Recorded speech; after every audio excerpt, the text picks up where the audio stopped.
jornadas de monitoreo hidrológico donde medíamos cantidades de caudal, también calidad de nutrientes, tuvimos 2 grupos de tesistas con la universidad, con las juntas de agua, se monitoreó durante mucho tiempo. El problema acá es la cantidad y la frecuencia de los datos con los que se pueden medir, que justamente fue uno de los temas que nos hubiera ayudado mucho a ese tipo de aplicaciones que presentaron ahorita, pero lo hicimos también durante más o menos 5 años con diferente frecuencia, en como 12 diferentes puntos, 2 veces al mes. De ahí tuvimos esta construcción de pequeñas puntos de monitoreo donde ya medían las personas en las comunidades y medían cada 2 semanas o una vez a la semana. Y teníamos el monitoreo de parámetros físico-químicos, que igual al final lo terminaron haciendo juntas de agua con pequeñas casitas así. Lo hacían directamente ellos con colorimetría, son con comparación de colores. Son titraciones que se hacen y uno puede comparar los diferentes colores con una cartilla y ver cómo está el pH, nitratos, fosfatos. Hicimos todo ese trabajo, también precipitación, se midió durante 6 años y luego les voy a presentar un poco los resultados que tenemos, porque nosotros sí ya cerramos este proceso, no está, los que hemos visto casi todos todavía se están implementando, pero nosotros ya terminamos. Y con lo que me voy a dedicar un poco más es a esto, los procesos ecohidrológicos. ¿Qué medimos acá? Bueno, decidimos hacer parcelas permanentes de monitoreo, ya que teníamos bastante tiempo para monitorear, aunque al principio no sabíamos todavía mucho cuánto. ¿Qué son las parcelas permanentes de monitoreo de escorrentía y erosión? Pues son simplemente áreas que segmentamos de una finca de 50 metros cuadrados con latas, recogemos todo el agua que se escurre superficialmente por la parcela y tienen un pluviómetro para medir cuánta agua llueve, ¿no? Instalamos 56 parcelas en las 6 microcuencas distribuidas en 7 diferentes usos de suelo y se midieron todos los días durante 5 años, todos los días.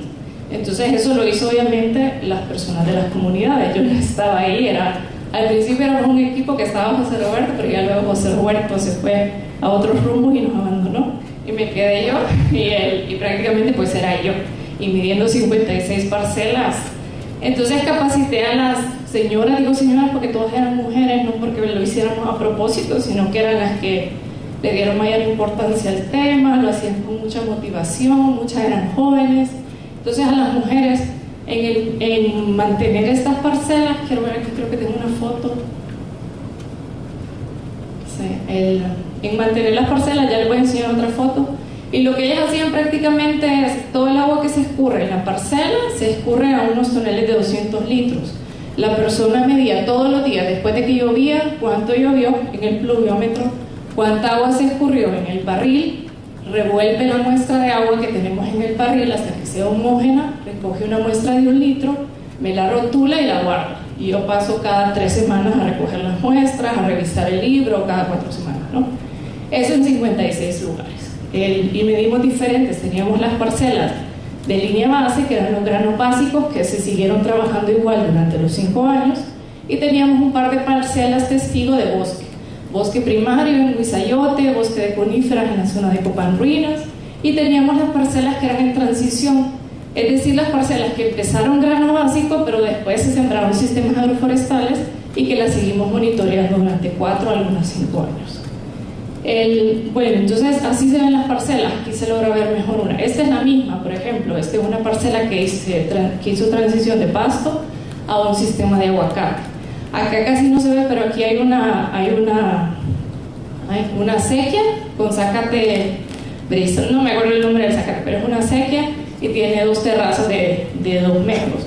Y hay siempre 2 o 3 aguacates, depende de la densidad y depende de qué otro cultivo ellos tuvieran, ¿no?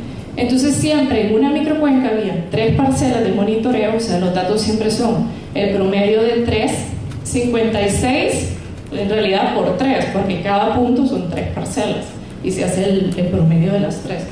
Entonces están las 3 parcelas y las 6 parcelas testigo, las 3 parcelas testigo de pasto y las 3 parcelas testigo de bosque o del ideal del uso de suelo que quisiéramos en esa microcuenca, ¿no? Entonces aquí solo un par de fotos. Esta es una de milpa, esta es una de café. Y la parte quizás más difícil es el mantenimiento, porque es súper complicado. La persona que está encargada de la parcela, es muy económico instalar estas parcelas, lo se hace en un día, 2 o 3, depende del terreno. Y la lata igual, hasta se puede cortar ahí con una tijera y se va adecuando. El problema es el mantenimiento. Todos los días hay que ir a ver que no se tape, que de verdad todo el agua escurra, que la lata no se zafe. Entonces sí hay mucho rango de error, ¿no? Por eso nunca publicamos tampoco los resultados en una revista formal científica, porque de verdad es un sistema de monitoreo comunitario, que la idea es tener datos para tomadores de decisiones locales, para la promoción de los sistemas agroforestales, para mostrar de que sí se están implementando las diferentes prácticas de sostenibilidad, pero no es un dato riguroso científico, ¿no? O sea, no tenemos cómo medir el error acá. Pero sí tenemos datos bien interesantes. ¿Qué tipo de información tenemos entonces de esas parcelas? Tenemos, bueno, por un lado umbrales de escorrentía, que el umbral de escorrentía igual es prácticamente el momento en que empieza a haber escorrentía superficial cuando el suelo se satura.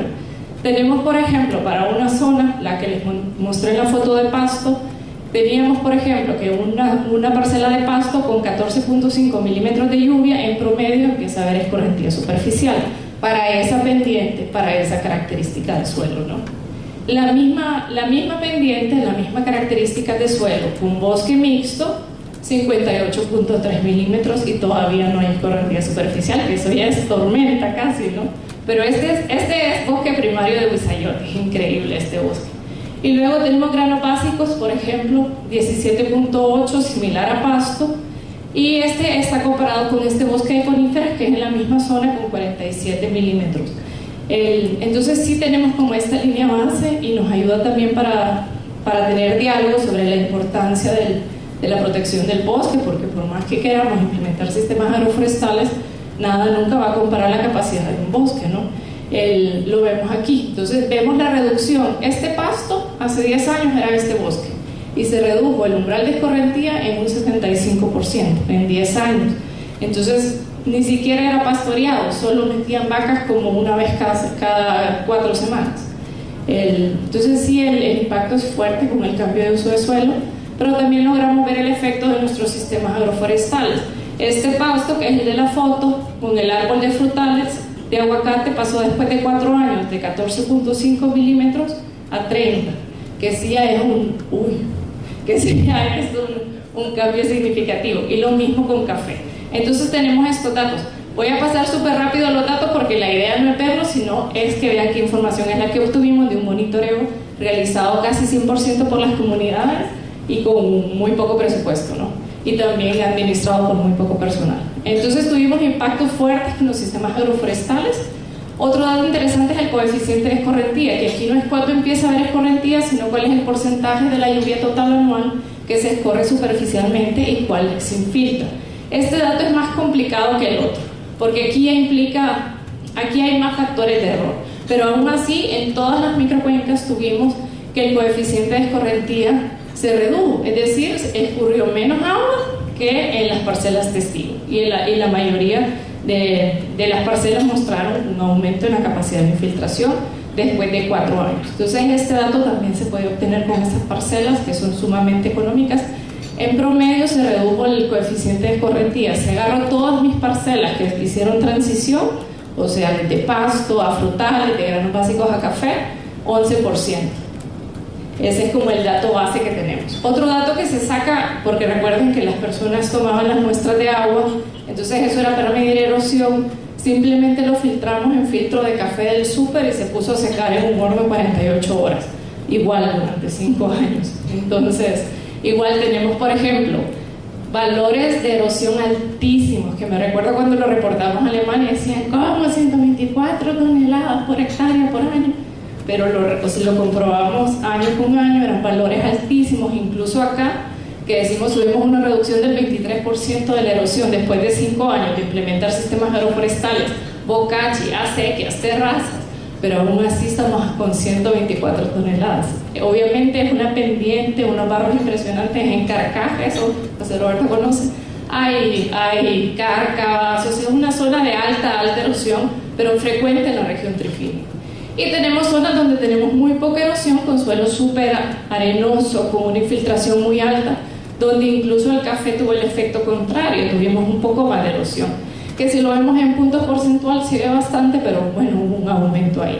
Esta es la única que es en una zona muy arenosa, donde en realidad la geología tiene más impacto sobre este fenómeno que el uso del suelo, ¿no? Entonces aquí nosotros no teníamos mayor tema. Aquí obviamente habría que medir biodiversidad, efecto de sombra, otras cosas, y no necesariamente la infiltración para ver un efecto positivo.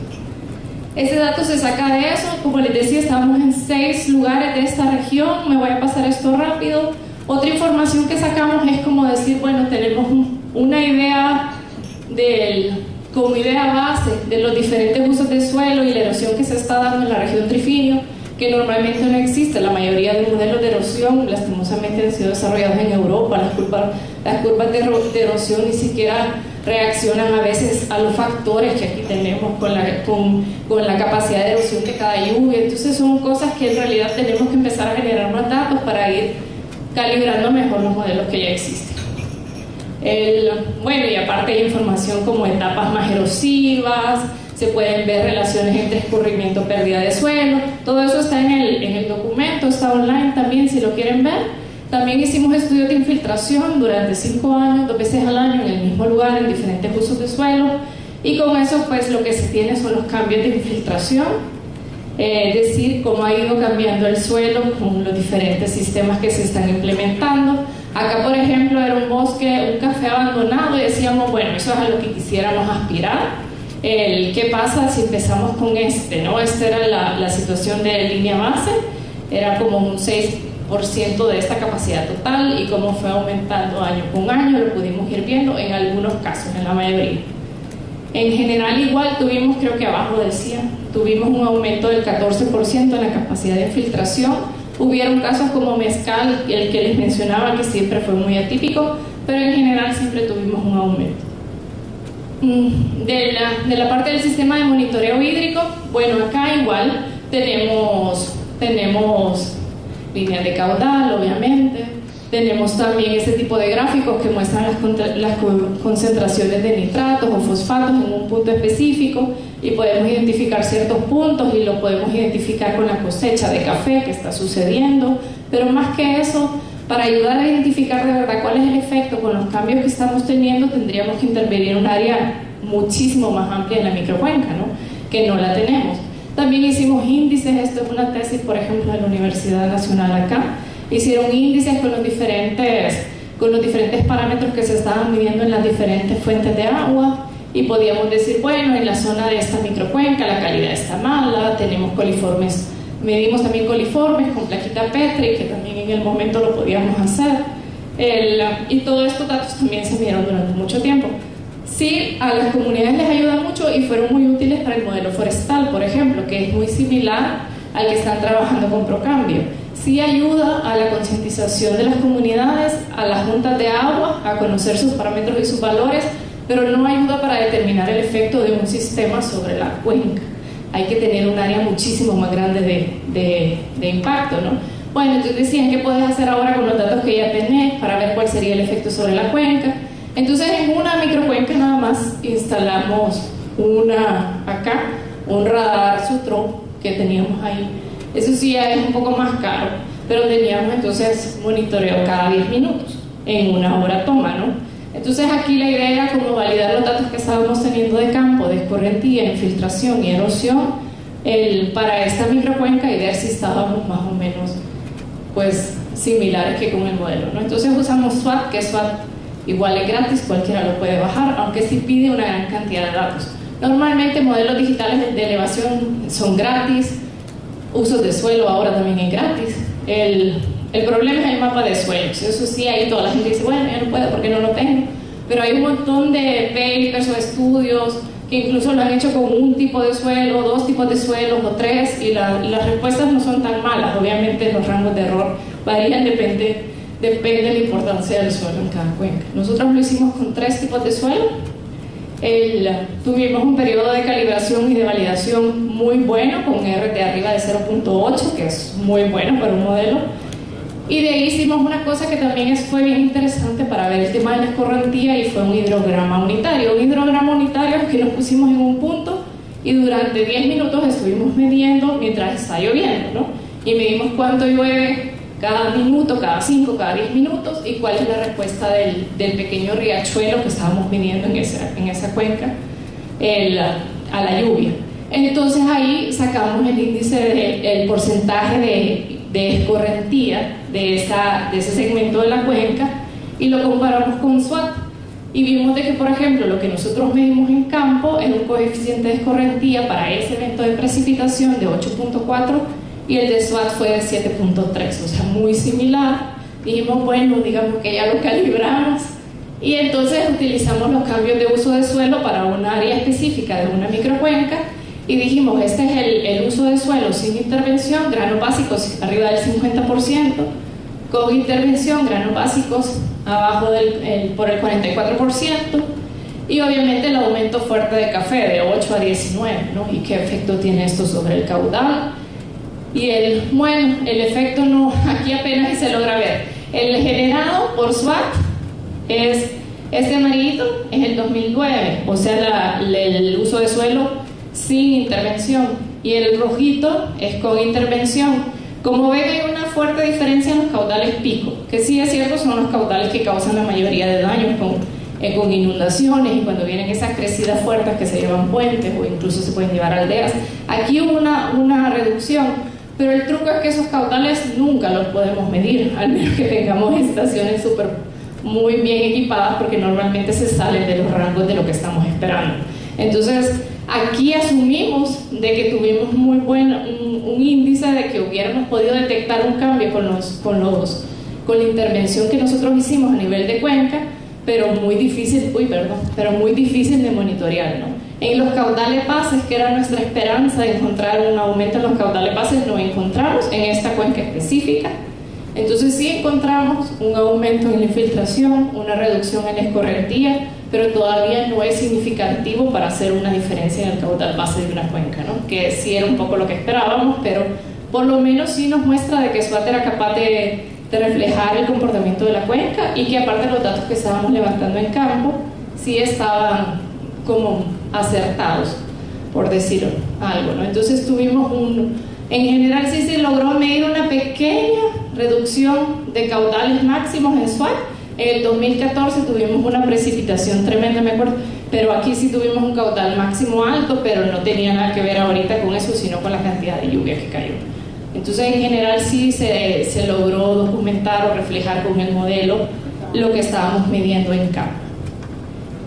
Con eso creo que me quedo. Sí, eso final acá. Igual aquí pueden encontrar más información en internet. En Scrip está el documento de monitoreo ambiental completo, ahí están todos los datos, hay muchísima más interpretación de lo que se ha hecho. Hay pequeños resúmenes que también están en las páginas de la GIZ o en Centroamérica Verde y Panorama. Y cualquier duda igual también me pueden escribir, que con gusto lo comparto.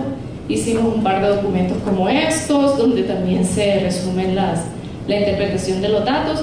Y la idea era de verdad hacerlo de la manera más participativa, con las comunidades, más económica, que universidades lo pudieran replicar, y creo que eso sí se logró, y de verdad que hemos usado mucho también la información que se generó. Así que muchas gracias.